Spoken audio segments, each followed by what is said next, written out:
Hello guys, welcome to Viva Barca, welcome to the home of everything Barcelona, and welcome to the home of every Barcelona lover.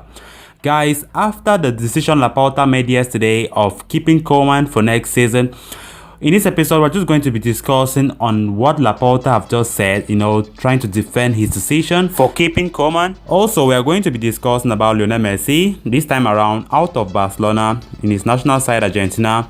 Of course, the World Cup qualifiers in which they drew 1-1 with Chile yesterday. Of course, we're going to be discussing what Messi said after that game. Of course, focusing on his interview. We're going to be discussing much on that as we move ahead. So guys, as we get right into those interesting stories, please do well to click on that subscribe button below if you haven't, if you're new to this channel, to always stay up to date with everything Barca here on Viva Barca.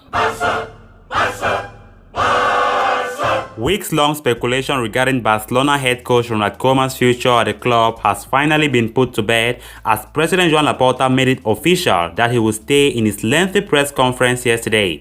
He explained the reasons behind his decision and talked about all the negotiations between Koeman and his agents over the past week. There was always a sense of optimism from Koeman and his agents that he will continue, despite the blemishes of last season, which prompted the need for discussions in the first place. After completing a transition season to recover from the nightmares of the 1920 campaign, Barcelona can look towards a new season with Koeman at the helm, this time with a lot more backing in terms of transfers. Going by what Laporta said in his official press conference yesterday, we have come to a conclusion that Koeman's continuity is the best option for Barca. I see him motivated, excited, and with the right mentality. We are convinced that next season will be great for Barca. Koeman is looking forward to getting back to work after the holidays he began.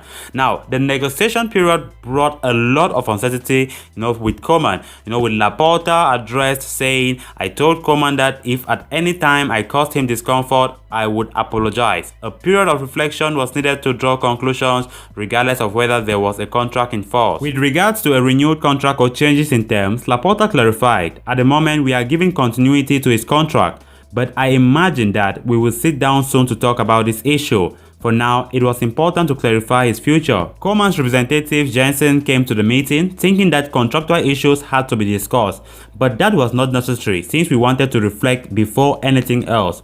Koeman is an understanding man. If his contract has to be adjusted for economic reasons, that will be discussed. But for now, this topic hasn't been discussed, he added. Laporta then showered praise on the Dutchman, further solidifying his backing.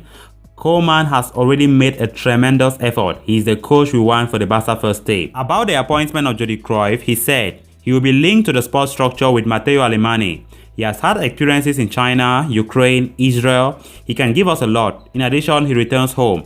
The president then explains his decision, further to keep Koeman on and what he expects next season. "The decision has been made to build a competitive team within the circumstances we find ourselves in.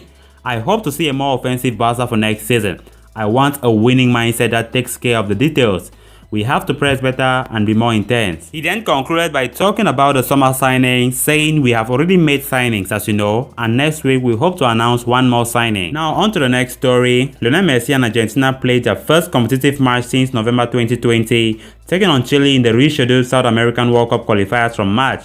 The match ended in a 1-1 draw as Lionel Messi's 23rd minute penalty was cancelled out by former Barcelona man Alexis Sanchez. Messi's goal saw him climb to second in the charts for most goals scored in the history of South American World Cup qualifiers with 23, too shy of former Barcelona teammate Luis Suarez.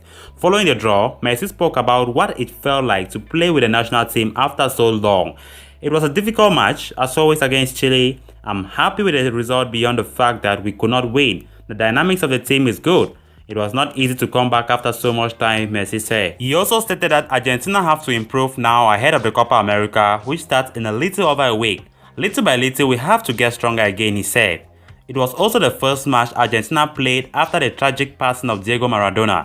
The legend was given a tribute by all the Albiceleste players before kickoff.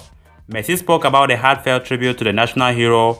It has been a very emotional moment for him too. Going by what he said on that, it was a very special match because it was the first without Diego. We know what the national team meant for him and we know that he was present. Besides, it was special because of the situation in the country and the world. It is a very difficult time for everyone, said the superstar. Argentina maintains second position in the CONMEBOL qualifying group after the draw and will face Colombia next on Tuesday at the Estadio Metropolitano Roberto Melendez in Barranquilla. So guys, with that we come to an end of this episode. Thanks a lot for watching and I hope you did enjoy the video. If you haven't clicked on the subscribe button, please ensure you do so to always get daily updates on everything Barcelona here on Viva Barca. Until next time, bye bye.